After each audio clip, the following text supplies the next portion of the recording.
உறவுகள் அனைவருக்கும் வணக்கம். நாம் சிறப்பு நேர்காணலுக்காக நம்முடன் இணைந்திருக்கிறார் தமிழர் சமத்துவ கழகத்தின் நிறுவனர் மரியாதைக்குரிய ராஜ்பாண்டியன் அவர்கள். ஐயா வணக்கம். வணக்கம் ஐயா. வணக்கம். வணக்கம். நலமா இருக்கீங்களா? நலமா இருக்கு ஐயா. நீங்க எப்படி இருக்கீங்க? மிக்க நலம். ஏற்கனவே பாத்தீங்கன்னா தேவேந்திரர் சேனா, ஆமா அப்புறம் தமிழர் நீதி கட்சி, ஆமா.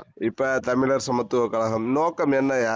எதுக்காக இப்படி மாற்றம்? அதாவது செயல்பாடுகள் சிறப்பா இருக்கணும் ம் அப்படிங்கிற ஒரு நோக்கம்தான். அதாவது தேவேந்திர சேனா இயக்கம் தொடங்குவதற்கான நோக்கம் இந்த சமூக ஒருங்கிணைப்பு செய்யணும் அப்படிங்கிறதுல அதை சமூகத்தை ஒரு அரசியல் படுத்தணும் அப்படிங்கிற வகையில அதை ஆரம்பிக்கும் போது தமிழ் ஆர்வலர்கள்லாம் என்ன சொன்னாங்க அப்படின்னா, தமிழ் தேசிய செயல்பாட்டாளர்கள்லாம் இப்ப நம்ம பேரு தேவேந்திர சேனா இயக்கம்னு வச்சுக்கிட்டு நம்ம பேசுறது ஃபுல்லா தமிழ் தேசியம் கருத்துக்களை தான் நம்ம பேசுறோம். அப்போ ஒரு தமிழ் தேசிய அமைப்பா இதை பரிணமிங்க அப்படின்ற மாதிரி நிறைய பேர் என்கிட்ட வேண்டுகோள் விடுத்தாங்க. அந்த வகையில சரி அப்படின்னு வகை ஒரு தமிழர் நீதி கட்சி என்ற அமைப்புல நான் இணைஞ்சு பணியாற்றினேன். மண்டல செயலாளரா? ஆமா, தென்மண்டல செயலாளராக பணியாற்றினேன்.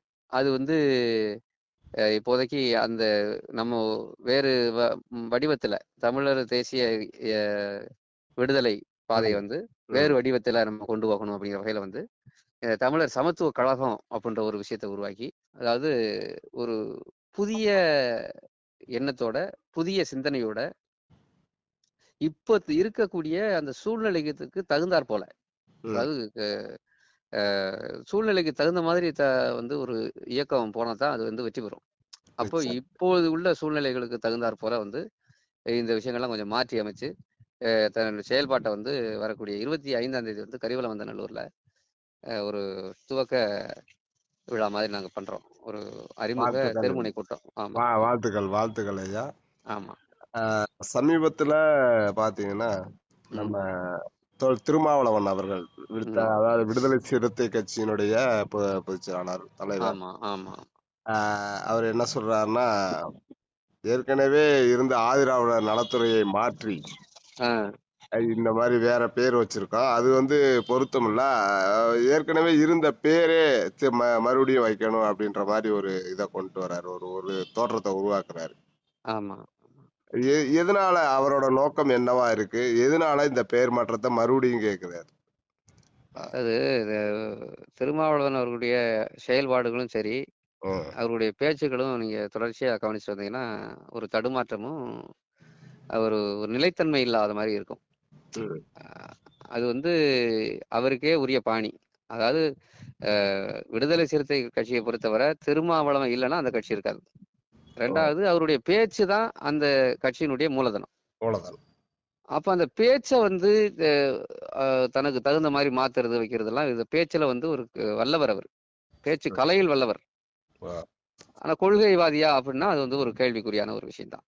அதாவது ஆதிதிராவிடர் நலத்துறை அப்படிங்கிறது ஆதிதிராவிடர் என்பதே ஒரு சமுதாயத்துக்கு பொருந்தக்கூடிய, அதாவது ஒரு சமுதாயத்தினுடைய சாதி பெயராக இன்னைக்கு கசட்ல இருக்குது. அப்போ இந்த இதுக்கான 76 சாதிகள் சேர்ந்ததுதான் ஒரு பட்டியல், ஒரு வரையறை. அப்போ தனித்தனியான ஒரு சாதிய விஷயங்கள் அதுல இருக்கு, சாதிகள் இருக்கு. தனித்தனியான சாதிகள் இருக்கும்போது இது ஒட்டுமொத்தமா ஆதிராவிடர் அப்படின்னு மாதிரி சொல்லும்போது அது ஏற்கனவே நம்ம எதிர்த்துக்கிட்டு இருந்தோம். ஏற்கனவே எதிர்த்து இதை பேர் மாற்றம் செய்யணும் அப்படின்ட்டுதான் அது பாத்தீங்கன்னா மாண்புமிகு முதல்வர் விஜய் அவர்களுடைய ஆட்சியில சமூக நீதித்துறையாக அது மாற்றப்பட்டது. அனைவரும் ஏற்றுக்கொண்டதாகத்தான் அர்த்தம் நினைக்கிறேன். ஏன்னா அது ஒரு நல்ல பெயராகவும் இருந்தது. ஆனா அதை மறுபடியும் இவர் ஆதிராவிட நலத்துறையினே மாத்தணும் அப்படின்னு சொல்றாருன்னா என்ன விஷயம்? அதான் என்ன விஷயம்னா மக்களை குழப்பறதான் அவருக்கு விஷயம். அது ஏதாவது ஒண்ணு நம்ம விளம்பரத்திலே இருக்கணும். அது ஒரு குழப்ப நிலையிலே மக்களை வைக்கணும். விளம்பரம் தேடுறதுக்கு வேற வழியே இல்லையா? வேற என்ன வழி இருக்குது? இதுதான் வழி அவருக்கு. அவர் பேச்சு தானே வழி அவருக்கு. விளம்பரம் தேடுறதா அவருக்கு வேலையை தவிர, அது ஆதிராவிடர் ஒரு சாதி அப்படின்னு எப்ப சொல்றாரு? இதற்கு முன்பு ஒரு பேட்டியில சொல்றாரு, ஆதிராவிடர் ஒரு சாதி அப்படின்றாரு. ஆனா இப்ப ஆதிராவிடர் ஒரு பொது பெயர் அப்படிங்கிறாரு. நாம திராவிடத்தை ஏத்துக்கல. அதாவது வார்த்தை ஜாலங்களா? வார்த்தை ஜாலங்க தான் அவருக்கு. அதுல ஒண்ணும் கிடையாது. அதுல அது ஒண்ணும் கிடையாது. இது வந்து ஒரு விவாத பொருளா மாத்துறது தான் அவருடைய நோக்கமே தவிர, அது வந்து பேர்ல வந்து என்ன என்ன இருக்குது? சமூக நீதினா அப்ப என்ன சமூக நீதி வேணான்றாரா? எதிர்க்க வேண்டிய விஷயங்கள் நிறைய இருக்கிறது. குறிப்பாக ஆதித்தமிழர், அதாவது அருந்ததியர்களுக்கு ஒதுக்கப்பட்ட 3% உள்ஒதுக்கீட ஒரு ஆ, இடத்துல கூட எதிர்ப்பு தெரிவிக்கல. தெரிவிக்கல. இந்த வகையில வந்து பறையர் சமூகமா இருக்கட்டும், அல்லது ம். தேவேந்திர குல சமூகமா இருக்கட்டும், மத்த எஸ்சி கம்மி அந்த லிஸ்ட்ல வர்ற மத்த அதாவது மத்த சமூகங்களுக்கு கிடைக்கக்கூடிய அந்த வேலை வாய்ப்பு பறி போய் இருக்கிறது. அதை பற்றி ஆமா. ஒரு இடத்துல கூட பேசல. ம். ஆனா இதற்கு மட்டும் இந்த பெயர் மாற்றத்திற்கு எதிர்ப்பு தெரிவிக்க வேண்டிய அவசியம். அதுதான் அது அது ஒரு மடைமாற்று அரசியல் தான் அவர் பண்றாங்களே தவிர, வந்து இதுக்கான ஒரு அவர் வந்து ஒரு தெளிவான நிலையில இல்ல அப்படிங்கிறத நம்ம இந்த விஷயத்தின் மூலமா வந்து பார்க்க வேண்டியிருக்குது. அவர் நாளைக்கே வந்து சமூக நீதித்துறை சரின்னு சொன்னாலும் சொல்லுவாரு. ஆ, ஏன்னா அவருடைய இது விஷயம் ஃபுல்லா அப்படித்தான் போயிட்டு இருக்கு. அவர் வந்து ஒரு நிலைப்பாட்டுல வந்து இல்ல. திடீர்னு இங்க தாவேகாவுடைய கூட்டணிக்கு வராரு. திமுகவை விமர்சனம் பண்றாரு. திமுகவும் தாவேகா கூட்டணிக்கு வரணும்ன்றாரு. என்னென்னமோ சொல்றாருங்க. அவர் பேசுறதெல்லாம் பார்த்தோம்னா, அடேய் அப்பா நாங்க தான் தமிழ் தேசியத்துக்கு அத்தாரிட்டின்றாரு. ஆ. ஆனா இந்த பக்கம் வந்தா தலித் அரசியல்ன்றாரு. அது என்ன ஒரு ஒரு நிலையில வந்து அவரு இல்ல அப்படிங்கிறது தான் வந்து நம்ம ஆனா வந்து எந்த நிலைக்கு போனாலும் தனக்கு வந்து ஒரு அதிகார நிலை நோக்கி நகரணும் அப்படிங்கிறதுல வந்து ஆ. அவர் தெளிவா இருக்கிறாரு. அதுக்காக அது அந்த அதிகாரம் ஒரு தன் வசம் இருக்கணும். அதிகாரம் தன்வசம் இருக்கணும். அதுக்கான ஒரு பச்சோந்தித்தனமான பேச்சுக்கள் எல்லாம் பேசக்கூடிய வகையில வந்து அவர் வல்லவரா இருக்கிறாரு. சமீபத்துல அ பாத்தீங்கன்னா திருமாவளவன் அவர்களை சீமான் வந்து மிக காரசாரமான ஒரு பேச்செல்லாம் பேசியிருக்காரு. பாத்தீங்கன்னா அவரு என்ன என்ன பிரச்சனை அவங்க 2 பேருக்குள்ள? அது மாத்தி மாத்தி பேசிக்கிருவாங்க. அவங்களுக்கு என்ன இருக்கு? 2 பேருமே வாய் வியாபாரிகள் தானே. ஆ, ஓகே. இன்னொரு அ விஷயம் பாத்தீங்கன்னா சமீப காலமா திமுக எம்எல்ஏக்கள் கைது. ஆ குறிப்பாக அஹ், இன்னும் விளத்தூர், அதாவது சாரி, விளாத்திக்குளம் எம்எல்ஏ ம். மார்க்கண்டேயன், மார்க்கண்டேயன். அனிதா ராதாகிருஷ்ணன், தொடர்ந்து ஏவா வேலு, ஆமா. இந்த மாதிரி கைது நடவடிக்கை. ஏன்னா ஏற்கனவே அதிமுக ஆட்சிக்கு வரும்போது திராவிட முன்னேற்ற கழக நிர்வாகிகளை கைது செய்வதும், அதுபோல திராவிட முன்னேற்ற கழகம் ஆட்சிக்கு வரும்போது அண்ணா திராவிட முன்னேற்ற கழக எம்எல்ஏக்களை கைது செய்வதுமாக இருந்த நிலையில இன்று தாவேகா பாத்தீங்கன்னா திமுக எம்எல்ஏக்களை குறி வச்சு நடவடிக்கை மேற்கொண்டிருக்காங்க. இதை எப்படியா நம்ம பார்க்கணும்? அது இந்த கைது நடவடிக்கை அப்படிங்கிறது வந்து அவங்க அத்துமீறி ஒரு பேசிய விஷயமும் இருக்குது. ஆ, ஒரு யோக்கியத்தனமா இருந்துட்டு பேசினா பிரச்சனை இல்ல. ஆ, ஒரு வரம்பு மீறி பேசுறதுன்னு ஒண்ணு இருக்குல்ல. அது வந்து திமுகவினுடைய ஒரு பாரம்பரிய பழக்கம் அது. ஆ. வரம்பு மீறி பேசுறது. அது ஒரு ஒரு ஒரு நிலைப்பாடோட பேசுவது கிடையாது அவங்கெல்லாம். அதாவது இந்த வெற்றி கொண்டான் இந்த மாதிரி இந்த பழைய ஆளும் பாத்தீங்கன்னா தீப்பொறி ஆறுமுகம் ஆ, ஆ. இதெல்லாம் வந்து கொச்சையா பேசுவாங்க. அவர்லாம் பயங்கரமா பேசுவாரு. பயங்கரமான அதான், கொச்சையா அதான். பேசுறது. கொச்சையா பேசுறது. அவங்க ஒரு கொள்கையை பேசணும்ல. கொள்கை ரீதியா எதிர்ப்பு வந்தா அப்படி பேசணும்ல. அப்படி இல்ல. நான் யோக்கியன் அப்படின்னு நீ பேசணும்ல. திமுக எம்எல்ஏ இருக்கிற சரி ஓகே இருந்துட்டு போ. மக்களால் தேர்ந்தெடுக்கப்பட்டுட்ட. என்ன பேசணும்? எங்க ஆட்சி எப்படி இருந்துச்சு பேசணும். எங்க ஆட்சியில ஊழல் இல்ல, லஞ்சம் வாங்கல, நீ பேசியிருக்கணும்ல. ஏன் ஓடி ஒளியறான் அவன் போய் இப்போ சிங்கப்பூர்ல போய் நெஞ்ச பிடிச்சிட்டு படுத்து கிடக்கான். ம். இன்னைக்கு சொத்து குவிப்பு நீ பிறக்கும்போது எவ்வளவு சொத்து இருந்துச்சு, இன்னைக்கு எவ்வளவு சொத்து இருக்குது. எவன் தாலி இருக்கிறதுக்கு இந்த மாதிரி சொத்து சேர்த்து வைக்கிற? இதுக்கு வந்து உன்னால விளக்கம் கொடுக்க முடியுமா? இஷ்டத்துக்கு வந்து ஊழல் பண்ண வேண்டியது, லஞ்சம் வாங்க வேண்டியது, இது பண்ணு கட்ட விழ்த்து விடப்பட்ட ஒரு காட்டாறு மாதிரி வந்து மக்களை பற்றி எந்த அக்கறையும் இல்லாம இன்வெஸ்ட்மெண்ட் பாலிடிக்ஸ், யா, முதலீட்டு அரசியல் பண்ற. இப்ப பண்றாங்க. முதலீட்டு அரசியல் பண்ற வரைக்கும் இன்னைக்கு வந்து தமிழ்நாட்டை விட்டுட்டீங்க. அதுக்கான விளைவுகளை நீங்க சந்திக்கணும்ல. உங்களுக்கு எங்க இருந்து வரும் வாய் பேச்சு உங்களுக்கு எங்க இருந்து வரும்? அப்போ ஒரு ஒரு விஷயத்த வந்து நம்ம சொல்லும் போது அது வந்து எப்படி பேசணும் அப்படிங்கிறது வந்து நம்ம அவங்களுக்கு பாடம் எடுக்க வேண்டிய அவசியமெல்லாம் இல்லை. ஆனா இவர்கள் வந்து இவர்களுடைய தோல்வியை இவர்கள் திரும்பி பார்க்கல அப்படிங்கிறதா இவருடைய பேச்சின் மூலமா தெரியுது. கைது நடவடிக்கை என்பது வந்து சட்டப்பூர்வமா எடுத்திருக்கிறாங்க. அதை நம்ம அது ஒன்றும் சொல்ல முடியாது. நிச்சயமா. இப்ப ம். சமீபத்துல பொறுப்பேற்று இருக்கக்கூடிய தாவேகா, அதாவது மாண்புமிகு தமிழக முதல்வர் விஜய் தலைமையிலான ஆட்சி ஆஹ் தமிழகத்தில் எப்படியா இருக்கு? சிறப்பா இருக்குன்னு தான் சொல்ல முடியும். ஏன்னா வந்து இப்பதான் வந்து தொடங்கியிருக்காங்க. இப்போ ஒரு புதிய ஆட்சி, புதியவர்கள் எல்லாமே. அமைச்சர் புதிச்சு பெரும்பான்மையான எம்எல்ஏக்கள் வந்து புதியவர்கள். அப்போ வந்து இவர்கள் எல்லாம் வந்து இன்னும் புரிஞ்சுக்கிறதுக்கு அந்த அரசனுடைய தன்மைகளை நிர்வாகங்களை புரிஞ்சுக்கிறதுக்கு கொஞ்சம் நாள் ஆகும்.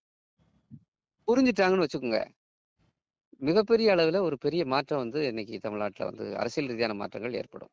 இவ்வளவுதானா? ஏன்னா இவ்வளவு நாள் வந்து அடகாத்து வச்சிருந்தான். இவனுங்கெல்லாம் வந்து இவங்களுடைய பாரம்பரிய சொத்து மாதிரி சட்டமன்ற உறுப்பினர், நாடாளுமன்ற உறுப்பினர் இப்படிலாம் வந்து இவங்க தாண்டி இவன் போல குழந்தைய தாண்டி இவன் பிள்ளைகளை தாண்டி வாரிசு அரசியல் இதெல்லாம் பண்ணிட்டு இப்படி பண்ணிட்டு வச்சிருந்தான். ஆனா இதை உடைச்சிருக்காங்க அப்படிங்கிறது வந்து ஒரு பெரிய ஒரு மாறுதல். அதுவும் இல்லாம புதிய அமைச்சர்கள் எல்லாம் புதுசா இருக்கிறாங்க. அப்போ கத்துக்கிறன்ற ஒரு ஆர்வத்தோட இன்னைக்கு செயலாற்றி மக்களுக்கு வந்து ஒரு நன்மை செய்யும் போது இது வந்து ஒரு வெளிப்படைத்தன்மையான எனக்கு ஒரு விஷயம். நிறைய விஷயங்கள் வெளிப்படைத்தன்மைக்கு இன்னைக்கு வந்திருக்குது. இவங்கெல்லாம் வந்து இந்த ஒரு மறைபொருளாவே இந்த விஷயங்கள் நிர்வாகத்தை வச்சிருந்தாங்க. இன்னைக்கு அது வெட்ட வெளிச்சமா இருக்கிறது. ஜனநாயகத்துல இது வந்து ஒரு மிகப்பெரிய ஒரு மாற்றம். நிச்சயமா நிச்சயமா. சமீப காலமாக அதாவது தேவேந்திர குல வேளாளர்கள் அதை நம்ம தொட்டு பார்க்க வேண்டிய கட்டாயத்துல இருக்கோம். ஆமா ஆமா. ஏன்னா நீண்ட நாட்களாக இது பற்றி யாரும் வாய் திறக்கவில்லை. இப்ப சமீப அந்த தேர்தலுக்கு பின்பாக பட்டியல் மாற்றம் என்ற ஒன்றை கையில எடுத்து பல்வேறு அமைப்புகளும் பல்வேறு கட்ட போராட்டங்கள் மேற்கொண்டு வந்த சூழ்நிலையில சமீப காலமா இது குறித்து எந்த ஒரு பேச்சுவார்த்தையும் நடக்கல. எந்த இடத்துலயும் ஒரு ஆர்ப்பாட்டமோ அல்லது புதுசாக முதலமைச்சர் வந்திருக்காரு, அது சில இப்ப இதெல்லாம் உடனே தீர்வு காண்றாரு. அந்த சூழ்நிலையில் இருக்கும்போது இது குறித்து யாரும் எந்த அமைப்பும் வாய் திறக்கவில்லை என சமூக ஆர்வலர்கள் பொதுமக்கள் சில இடங்களில் முணுமுணுத்து வருகிறார்கள். ஏன்னா எல்லா இடத்துக்கும் நம்ம பயணம் பண்றோம். என்ன ராஜா இது பத்தி யாருமே பேசுறது இல்ல, அவ்வளவுதானா, விட்டுட்டாங்களா, என்னாச்சு, யார் பேசுவா இத அப்படின்ற மாதிரியான ஒரு கேள்வி கணை இருக்கிறது. இது குறித்து எப்படி நம்ம என்ன பண்ண போறோம்? அதாவது இந்த பட்டியல் மாற்றம், பட்டியல் வெளியேற்றம், இந்த பிரச்சனை இருக்கு பாத்தீங்களா? இந்த பிரச்சனை வந்து தேவேந்திர குல வேளாளர் சமுதாயத்தினுடைய பிரச்சனை அல்ல. முதலில் இத வந்து நான் கடந்த மாதத்துல ஒரு பொதுக்கூட்டத்துல நான் வந்து இந்த விஷயத்த டிக்ளரேஷன் பண்ணியிருக்கேன். தென்காசியில் நடந்த ஒரு கூட்டத்துல.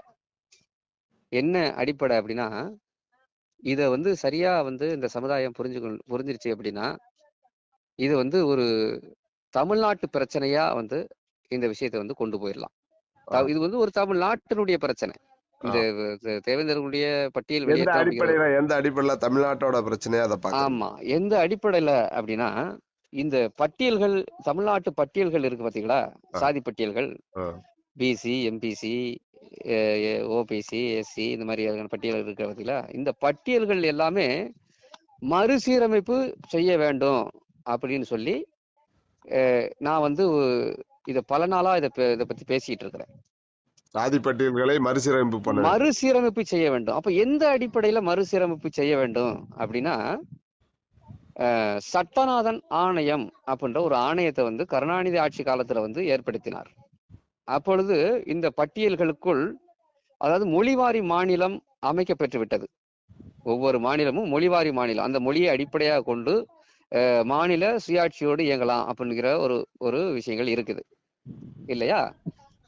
அப்போ இந்த மொழிவாரி மாநில அடிப்படையில் வந்து அந்தந்த மொழியை சார்ந்தவர்கள் இந்த அரசில் வேலை வாய்ப்பில் வந்து முன்னுரிமை பெற வேண்டும் அப்படிங்கிறது அந்த மொழிவாரி மாநிலத்தினுடைய தத்துவம். அந்த அடிப்படையில அந்த பட்டியல், சாதி பட்டியல் அப்படிங்கிறது வந்து தமிழர் குடிகளை சார்ந்துதான் இந்த பட்டியல்கள் உருவாக்கப்பட்டிருக்க வேண்டும். ஆனால் இங்கு அப்படி அல்ல. எஸ்சி பட்டியல் 76 சாதி அப்படின்னா தெலுங்கர்கள் இருக்கிறான், கர்நாடகா இருக்கிறான், மலையாளி இருக்கிறான். அப்போ பிற மொழியாளர்கள் தமிழ்நாட்டு பட்டியல்களுக்குள் ஊடுருவி, அது எம்பிசியா இருக்கட்டும், பிசியா இருக்கட்டும், இப்படி ஊடுருவி தமிழர்களுக்கு கிடைக்க வேண்டிய இடஒதுக்கீட்டை இவர்கள் அனுபவிக்கிறார்கள். இதுதான் இங்க மைய பிரச்சனை. அப்போ அரசியலிலும் இவர்கள் கோல வச்சுக்கிறார்கள், முக்கியமான பதவியில இருக்கிறான். அதிகாரத்திலும் முக்கியமான இடத்துக்கு வந்துடுறான். தமிழர்களுக்கு கொடுக்கப்பட்ட இடஒதுக்கீட்டிலையும் வந்துடுறான். அப்ப ஒட்டுமொத்த சிக்கலும் எங்க இருக்கு அப்படின்னா இந்த சாதி பட்டியல்களுக்குள்ள இருக்குது. அப்போ இந்த சாதி பட்டியல்களையே மறுசீரமைப்பு செய்ய வேண்டும் அப்படின்னு நான் வந்து முதல்ல ஒரு கோரிக்கை வைக்கிறேன்.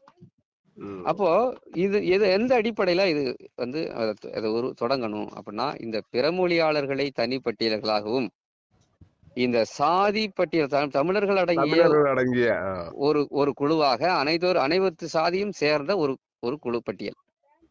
அப்போ இங்க வந்து இந்த இப்போ சொல்றாங்க இல்லையா, இப்ப வந்து உங்களுக்கு எஸ்சினா தனி இது இருக்கு, அவங்களுக்கு பிசிஆர் இருக்கு, அவங்களுக்கு எஸ்சி வன்கொடுமை தடுப்பு சட்டம் இருக்கு, இதெல்லாம் இருக்கு. இதெல்லாம் நாங்க வேண்டாம், எங்களுக்கு வேண்டாம், இது ஒண்ணும் வேண்டாம். நீங்க வந்து தமிழ்னு பேசுறாங்க இல்லையா, தமிழ் தேசியம் எல்லாம் பேசுறாங்க இல்லையா, இந்த அமைப்புகள் இந்த விஷயத்தை முன்னெடுப்பார்களா? என்னுடைய கேள்விதான். ஏன்னா போலியா பேசிக்கிட்டு இருக்க கூடாது. தமிழர் ஒற்றுமைக்கு என்ன வாய்ப்பு இருக்காங்க, வாய்ப்பு இல்லை, வாய்ப்பு இருக்க அப்ப எல்லாம் அப்ப போலியா பேசுகிறார்கள் என்று பொருள். நான் வந்து சீமான்ல இருந்து எல்லா தமிழ் தேசியம் வந்து பேசிட்டு இருக்கேன் எல்லாத்தையும் நான் குற்றம் சாட்டுறேன். தமிழர் ஒற்றுமைக்கு எது அடிப்படை? இந்த சாதி பிரிவினை போக்க வேண்டும் இல்லையா? சாதி பிரிவினை பல்வேறு பட்டியல்களுக்குள் இருந்து கொண்டு நாம இருக்கிறோம். அந்த பட்டியல்களுக்குள்ளும் ஒழுங்கா இருக்குதா அப்படின்னா ஊடுருவல், பிற மொழியாளர்களுடைய ஊடுருவல் இருக்குது. அப்ப இதை எப்படி நீங்க மட்டுப்படுத்த போறீங்க? அப்போ நாம என்ன சொல்றோம் அப்படின்னா, சாதி பட்டியலை 2ஆ பிரிச்சிரு. ஒண்ணு பிறமொழியாளர்கள், இன்னொன்னு தமிழர்கள். அப்போ இதுல வந்து எங்களை அந்த பட்டியல் இந்த பட்டியல் வகையெல்லாம் நம்ம பேச முடியாது இல்லையா? ஒரே பட்டியல இருந்துட்டு போயிருவோம். இப்ப என்ன உங்களுக்கு அந்தந்த இதுக்கான பிரதிநிதித்துவ அடிப்படையில நம்ம இடஒதுக்கீடு இடப்பங்கீடுகள்லாம் பிரிச்சுக்குருவோம். அப்போ தமிழர் ஒற்றுமையும் இங்கு மேலோங்கும். அதே சமயத்துல பிறமொழியாளர்களுக்கான அந்த இடஒதுக்கீடும் முறையாக போய் சேரும். பெரும்பான்மையான இடங்களை வந்து அவர்கள் கைப்பற்ற முடியாத அளவிற்கு அங்க தடுப்பு உருவாயிரும். இப்ப ஷெட்யூல்டு காஸ்ட் அப்படிங்கிற அந்த பட்டியல்கள் என்ன பண்றாங்கன்னா 3% உள் இடஒதுக்கீடு வந்து வரிதர்கள் கொடுக்குறான். அதுக்கு 3 கொடுத்துட்டா அப்புறம் என்ன இருக்கு? அவங்க என்ன எண்ணிக்கை இருக்காங்க, எந்த எண்ணிக்கையின் அடிப்படையில் நீ கொடுக்குற? அப்ப அதே எண்ணிக்கையின் அடிப்படையில வந்து அந்தந்த 76 சாதி இருக்குன்னா அந்தந்த எண்ணிக்கையின் அடிப்படையில கொடுத்துட வேண்டியதானே? ஏன் ஒரு முன்னுரிமை என்ற அடிப்படையில வந்து எங்களுக்கு கிடைக்க வேண்டிய அந்த வேலை வாய்ப்புகளை ஏன் தட்டி பறிக்கிற? அப்ப இதெல்லாம் வந்து எப்படி நம்ம வந்து சரிப்படுத்த போறோம்? அப்ப பட்டியல் அப்படிங்கிறது வந்து இந்த பட்டியல்ல இருந்து எம்பிசி பிசிக்கு போறது எல்லாமே ஏமாற்று வேலை. இதெல்லாம் மோசடியான ஒரு கோரிக்கை. ஏன்னா அங்கை சிக்கல் இருக்குல்ல. எம்பிசி பட்டியல்ல வந்து சிக்கல் இருக்கு. அவன் என்ன சொல்றான், வன்னியர்களுக்கு வந்து 10.5% இடஒதுக்கீடு வந்து இது வந்து தாக்கல் பண்ணி சட்டமன்றத்துல இது பண்ணி அவன் கோர்ட்ல போய் நிறுத்துறவன் எல்லாம் யாரு நிறுத்துறான்? இவனுக்கு வந்து இடஒதுக்கீடு கிடைச்சிடக்கூடாதுன்னு நிறுத்துறான், பிறமொழியாளர்கள் நிறுத்துறான். அப்போ நீ வந்து எம்பிசில போனே அப்படின்னா உன்னை எப்படி வந்து இடஒதுக்கீடை வந்து அனுமதிக்க விடுவான்? நிச்சயமாயா. இப்ப சமீபத்துல ஒரு ஆணை, தமிழக அரசு ஆணை என்னன்னா, மெரினா பீச்ல வைக்க இருந்த பேனா சிலை ரத்து செய்யப்பட்டிருக்கிறது. அதை எப்படி அப்பா? ஏன்னா அது நீண்ட நாளா வந்து அந்த கோரிக்கை அவங்க அதை திமுக அரசுல வந்து வச்சு அதை நிறைவேற்றக்கூடிய சூழ்நிலை இருந்தது. இப்ப அந்த பேனா வைக்கக்கூடிய அந்த பேனா சிலை வைக்கக்கூடிய அந்த சட்டத்தை வந்து ரத்து பண்ணிருக்காங்க. அதாவது இந்த கரகாட்டக்காரன் அப்படின்ற ஒரு திரைப்படம் இருக்குங்க. அந்த திரைப்படத்துல அந்த கவுண்டமணி செந்தில் எல்லாம் வந்து ஒரு நகைச்சுவையா பேசிக்கிறாங்க. உனக்கு கிடைக்கிற அந்த 5-10க்கு இதெல்லாம் தேவையா? இந்த விளம்பரம் உனக்கு தேவையா அப்படின்னு பேசிக்கிறாங்கல்ல. அதுதான் இப்ப நினைவுக்கு வருது. எதுக்கு உங்களுக்கு இவ்வளவு அந்த விளம்பரம், வெற்றி விளம்பரம் எதுக்கு? பேனாவை வந்து வச்சதுனால வந்து வச்சுட்டேன்னா இன்னைக்கு வந்து சமூகம் வந்து வெளிச்சு விட்டுருமா? போதை பழக்கத்துல இருந்து மக்கள் விடுபட்டுருவாங்களா? இல்ல கொலைகள் நடக்குதா, இது தடுத்துருவியா? இல்ல வந்து இன்னைக்கு சாதி ரீதியான மோதல் போக்குகள் நடந்துகிட்டு இருக்கு, அதெல்லாம் தடுத்துருவியா? என்ன ஆக்கப்பூர்வமான பணியை வந்து நீங்க செஞ்சீங்க? திமுக ஆட்சியில வந்து எத்தனை வன்கொடுமைகள் நடந்தது. இப்ப வன்கொடுமை இல்ல அப்படின்னு சொல்லலாமா? வன்கொடுமைகள் இப்பவும் நடக்குது. ஆனா ஆக்கப்பூர்வமான செயல்பாடுகளை செய்யணும் அப்படின்னு நம்ம கோரிக்கை வைக்கிறோம். நம்ம வந்து இன்னைக்கு தடுக்கிறதுக்கான ஏற்பாடுகள் சட்டமன்றத்துல சட்டம் இயற்றணும். இப்ப ஆணவ படுகொலைக்கான தனி சட்டம் வந்து ஏற்றதுக்கான வேலைகள் நடந்துட்டு இருக்கு, அவங்க செய்யறாங்க. அப்போ இப்படி வந்து சட்டம் இயற்றி கடுமையான சட்டம் இயற்றி இவர்களை வந்து தண்டிப்பதற்கு வழிவகை செய்ய வேண்டும். நிச்சயம். குறைந்தபட்சம் அவர்கள் மீது எஃப்ஐஆர் போடுவதற்கு கூட இவர்களுக்கு துப்பு இல்லை. எப்போ இந்த ஆகாஷ் லலிசன் ஒரு இளைஞர் எங்க மானாமதுரையில இருந்தாரு, ஆ. காவல்துறை தாக்கி இன்று வரை சாதி பேரை சொல்லி தாக்கி இன்னை வரைக்கும் அந்த இதுக்கான தீர்வு கிடைக்கல. இவர்கள் அன்னைக்கு நினைச்சிருந்தா இவர்கள் அவங்க மேல வந்து எஃப்ஐஆர் போட்டிருக்கலாம்ல, ஏன் போடல? அப்போ அந்த விளைவு தான் உங்களுடைய ஆட்சி அதிகாரம் பறி போனது. எண்ணற்ற வன்கொடுமைகளை வந்து உங்கள் ஆட்சியில வந்து கட்டவிழ்த்து விடப்பட்ட விளைவு தான் உங்க ஆட்சி பறி போனது. அதை புரிஞ்சுக்கணும். அப்போ இந்த வெற்றி விளம்பரம் தான் உங்களை வந்து இந்த அரசு ஆட்சியில இருந்து உங்களை வந்து அப்புறப்படுத்திருக்கு. அப்ப இன்னைக்கு வந்து தடுமாறுறீங்க, அங்கங்க போய் எங்க வைக்கலாம் அப்படின்னு மாதிரி இப்ப சொல்லணும். நாங்க இப்ப காலையில கூட இந்த விஷயம் குறித்து நாங்க பேசணும். நாங்க எங்க நண்பர்கள்லாம் சேர்ந்து எங்க தோழர்கள்லாம் சேர்ந்து பேசும்போது, இப்ப எங்க பகுதியில வந்து ஒரு பெரிய பிரச்சனை இருக்குங்க, செண்பகவல்லி அணை வந்து பிரச்சனை. அப்ப நாங்க அப்படியே பேசிட்டு இருக்கும்போது அதுல ஒருத்தர் மணிகண்டன் அப்படிங்கிற வந்து ஒரு நண்பர் வந்து சொன்னாரு, இந்த பேனாவை அந்த செண்பகவல்லி தடுப்பணையில வந்து வச்சாச்சுன்னா தண்ணி வந்து நமக்கு வந்துரும் அப்படின்னாரு. ஏன்னா அந்த அளவுக்கு உடஞ்சிருக்கு, அந்த உடஞ்சி கேரளாவுக்கு போகுது.